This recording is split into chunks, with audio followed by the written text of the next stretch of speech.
Ayan guys, good morning, good afternoon, good evening. Saan man kayo sulok ng mundo? Ayan guys, kagagaling lang namin mag-drop kay Dalaga sa university.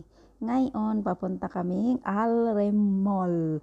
Ibalik namin yung papalitan yung binili ni Mudra. Ngayon, nagamit pang maniho ng lokasyon. Ang resulta, naligaw kami.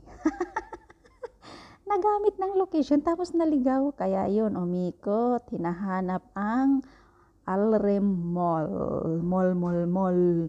Utas talaga ako sa kakatawa. Naligaw sa location. Ayan, hinahanap namin. Kasi yung binili ni Mudra, papalitan. Yung plate mat, papalitan ng ibang kulay. Ayan, nakita na namin. Malapit na kami sa Alrem Mall. Naligaw. Tapos ako sa kakatawa, naligaw. Ibang location, ang dinala kami sa location sa iba. Ayan guys, ayun, banda doon, ayan na yung Alrem Mall. Ayan, yan. Malapit na kami. Pero hindi ako, hindi ako pumasok sa loob niyan, sa parking lang ako. Ayun, pumasok sa loob, hindi ako mabilis. Ayan, nag-is yung Alrem Mall. Ayan. Papunta na kami sa parking area.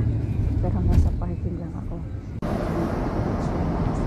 Ayan, yun. Hindi napalitan yung binili ni Mudra kasi wala yung gusto niyang kulay. Papauwi na kami. At yan guys, makulimlim ang panahon, uulan ata. Kaya ingat po tayong lahat. Bye-bye. Thank you for watching.